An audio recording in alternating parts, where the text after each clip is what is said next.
삶에 힘이 되는 든든한 민생 정책, 여러분들의 실생활에 도움이 되는 각종 민생 정책을 소개해드립니다. 주간 민생 브리핑 지금 시작합니다. 첫 소식입니다. 이번 경북 산불은 성묘객의 실수로 처음 발생한 것으로 추정되고 있습니다. 실수로 산불을 낸 경우에도 처벌이 무거운 만큼 각별한 주의가 필요한데요. 김유영 기자가 산불 예방법을 전해드립니다. 소방청에 따르면 최근 5년간 발생한 산불 원인으로 소각이 가장 많았고 담배꽁초와 임야 태우기 등이 뒤를 이었습니다. 절반 이상 사람의 실수로 산불이 발생한 겁니다. 쓰레기를 태운달지, 성묘 가서 무슨 묘지를 손질하면서 또 불을 붙인달지 이런 위험한 행위들을 하게 되는데 이런 건조 강풍이 불 때 위험한 행위로 인해서 어마어마한 초대형 산불이 발생하고 이에 따라 지난 몇 년 사이 실화자에 대한 처벌 수위도 강화됐습니다. 현행 산림보호법에 따르면 실수로 산불을 낸 사람은 3년 이하 징역이나 3천만 원 이하 벌금형에 처합니다. 민사상 산림 피해와 진화 비용에 대한 배상 책임을 질 수도 있습니다. 산림당국은 건조하고 강풍이 부는 날씨엔 입산 시 작은 불 시에도 각별한 주의가 필요하다고 강조했습니다. 산과 가까운 곳에선 쓰레기나 영농부산물을 소각해선 안 됩니다. 성묘시에도 라이터 등 화기물은 가져가지 않는 것이 좋습니다. 산속에서 담배를 피우거나 담배꽁초를 버리다 적발되면 30만 원 이하의 과태료가 부과됩니다. 또 산행 시엔 허용구역에서만 취사나 야영을 즐길 수 있고 화기 사용 후에는 반드시 불이 꺼졌는지 확인해야 합니다. KTV 김유영입니다. 서울 강남과 서초, 송파, 용산구가 토지거래 허가구역으로 지정됐습니다. 앞으로 이들 지역의 2,200여 개 아파트 단지는 토지거래 계약 시 관할 구청의 허가를 받아야 하는데요. 보도에 이리나 기자입니다. 24일 0시를 기해 서울 강남과 서초, 송파 등 강남 3구와 용산구에 있는 아파트를 대상으로 토지거래 허가제가 확대 적용됐습니다. 대상은 4개 자치구에 있는 아파트 2,200개 단지, 약 40만 가구로 3월 24일부터 9월 30일까지 6개월 동안 적용받습니다. 이로써 강남 3구와 용산구는 기존의 투기 과열지구와 조정 대상 지역 규제에 더해 토지거래 허가제도 추가됐습니다. 앞으로 해당 지역에서 아파트를 사고 팔 때는 자금 조달 계획 등을 담은 신청서를 구청에 제출한 뒤 허가를 받아야 하고 2년 이상 실제로 거주할 실수요자만 매수가 허용됩니다. 이에 따라 아파트 신규 매매 계약분부터는 전세를 끼고 집을 사는 이른바 갭투자를 할 수 없고 세대원 전원이 무주택자일 경우에만 아파트를 살 수 있습니다.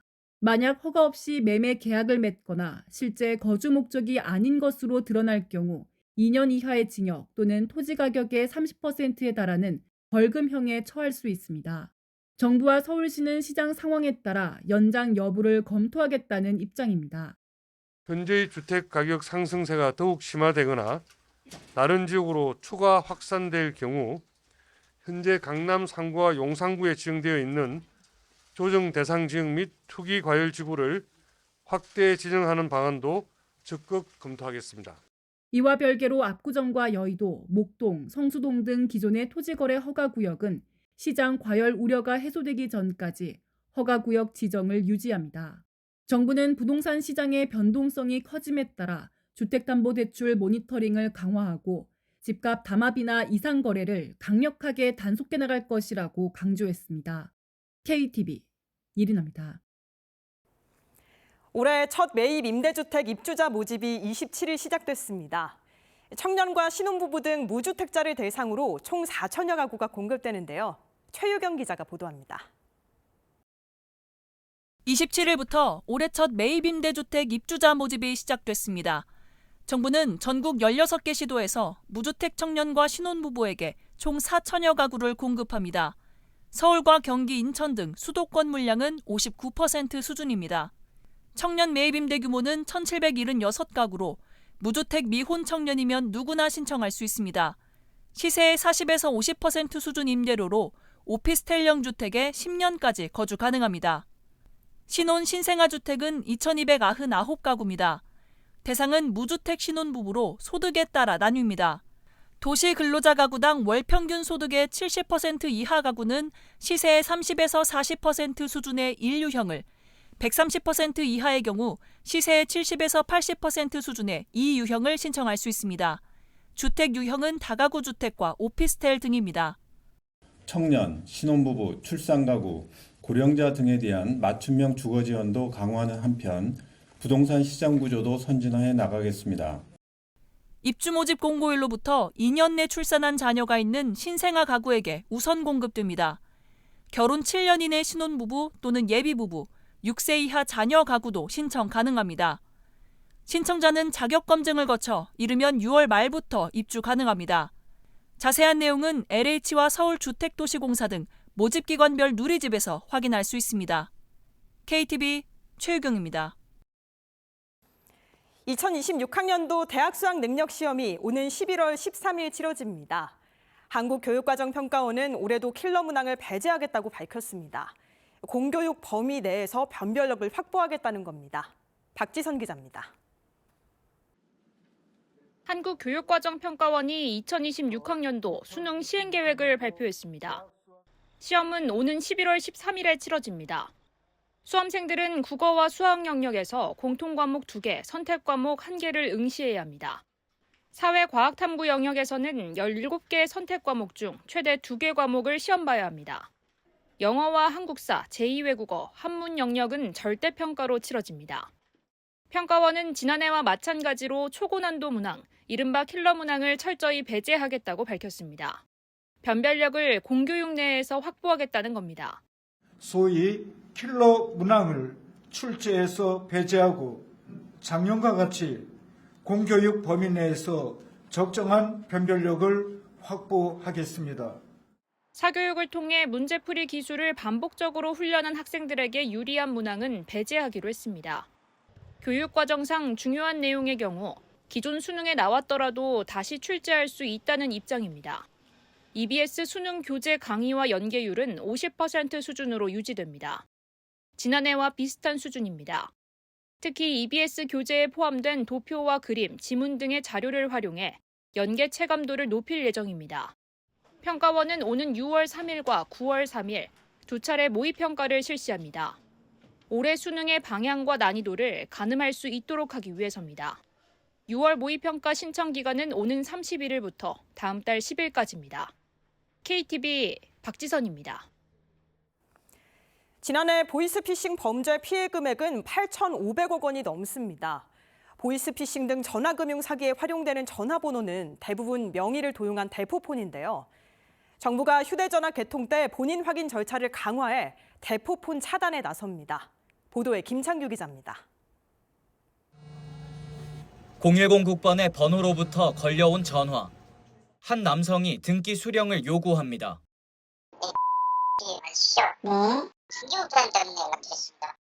방문 시간은 1시에서 2시 사이. 직장인의 직접 수령이 어려운 시간대입니다. 혹시 내일 직접 수령 안 되실 경우 온라인상으로 조회하셔서 확인이 가능하시거든요. 네, 지금 혹시 인터넷상으로 가능하시면 조회하는 방법 알려드릴까요? 링크 접속을 유도하는 전형적인 보이스피싱 수법입니다. 지난해 발생한 보이스피싱은 2만여 건, 모두 8,545억 원을 털어갔습니다. 범죄에 대부분 대포폰이 이용되는데 단속 과정에서 9만 5천 개 넘게 적발됐습니다. 앞으로 휴대전화 개통 때 본인 확인 절차가 강화됩니다. 보이스피싱을 비롯한 금융범죄를 예방하기 위해서입니다. 이 신분증 사진을 위조하거나 변조하는 방식으로 신분증을 도용하는 사례가 있기 때문에 신분증 사진의 진위 여부까지 확인할 수 있도록 행정안전부와 경찰청이 주민등록번호와 이름 등 문자 정보와 신분증 사진의 진위를 실시간으로 판별합니다. 이에 따라 신분증 위변조를 통한 부정 개통을 차단할 수 있을 것으로 정부는 기대하고 있습니다.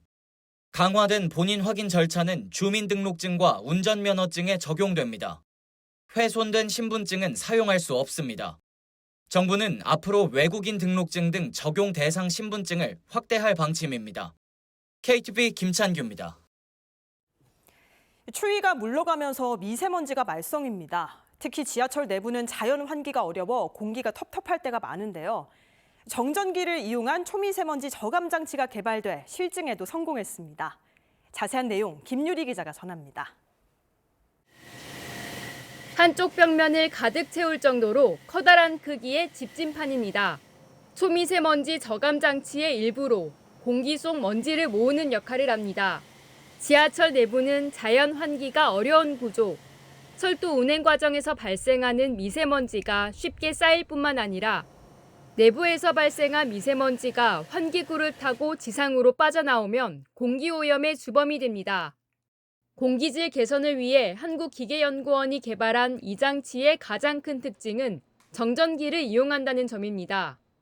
핵심 기술은 오존을 발생시키지 않고 초미세먼지를 저감시킨다는 겁니다.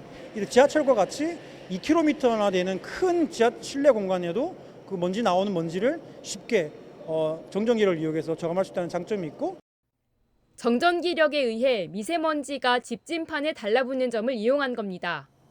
장치가 가동을 시작하자 초미세먼지 농도 그래프가 급격하게 낮아집니다. 낮은 전류로 작동하며 필터 없이도 초미세먼지를 90% 이상 제거할 수 있다는 점도 장점입니다. 이 부분은 모인 먼지를 장치로부터 분리해주는 세정 장치입니다. 기존의 물이 아닌 바람을 이용한 건식 세정 방식으로 폐수를 발생시키지 않습니다. 금속판 대신 플라스틱판을 활용하는 등 제조 비용을 낮춰 사업성 측면에서도 유리합니다. 기존 제품에 대비해서 설치 비용 절감, 저전력 사용 등 혁신 기술이 집약된 이번 연구 성과는 국민 체감형 기술 개발의 모범 사례라 할 수 있습니다. 이번 장치는 대전시 오룡역, 중구청역 터널 구간에서도 충분한 실증을 통해 안전성과 효과를 입증했습니다. 향후 이 기술은 지하철뿐만 아니라 학교 등 다중이용시설이나 백화점, 병원 같은 상업시설에도 확대 활용될 예정입니다. KTV 김유리입니다. 최근 고등어, 오징어 등 인기 있는 수산물의 가격이 올랐습니다. 소비자들의 부담이 커지고 있는데요. 4월 1일 수산인의 날을 맞아 정부가 온누리 상품권 환급 행사를 실시합니다. 전통시장에서 최대 2만 원까지 환급받을 수 있습니다. 최다희 기자입니다. 가게마다 신선한 수산물이 가득합니다. 제철인 주꾸미를 건지는 손길이 분주합니다. 쭈꾸미 일단 철이니까 싱싱해서 2, 3kg 하려고 나왔어요. 대처회도 먹고 또 두루치기 회도 먹고. 하지만 수산물을 장바구니에 담기는 만만치 않습니다. 고등어와 오징어, 갈치 등 대중성 어종의 가격이 크게 올랐기 때문입니다. 고등어 소비자 가격은 전년 대비 23.3%, 오징어도 작년보다 10.7% 올랐습니다. 어획량 감소로 가격이 오르면서 소비자들의 부담이 커졌습니다. 정부가 물가 안정을 위한 지원에 나섰습니다. 26일부터 다음 달 1일까지 온누리 상품권 환급 행사가 진행됩니다. 4월 1일 수산인의 날을 맞아 수산물 소비를 촉진하기 위해서입니다.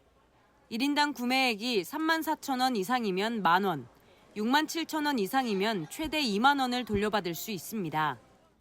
도움이 좀 많이 되는 것 같아요. 온누리 상품권 주니까 전통시장 가서 쓸 수도 있고 아주 요긴하게 쓰고 있습니다.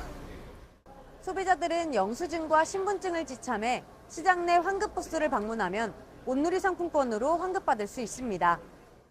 강도영 해양수산부 장관도 시장을 찾았습니다. 우리 수산물이 더 신선하고 더 맛있다는 게 많이 홍보가 됐으면 좋겠고요. 정부에서는 물가 안정, 소비 확산을 위해서 최선을 다하고 있다는 말씀을 드리겠습니다. 행사는 전국 106개 전통시장에서 진행됩니다. 참여시장은 대한민국 수산대전 공식 누리집에서 확인할 수 있습니다. KTV 최다입니다. 주간 민생 브리핑 이번 주 소식은 여기까지입니다. 다음 주에도 더 알찬 민생 소식으로 찾아뵙겠습니다. 시청해주셔서 감사합니다.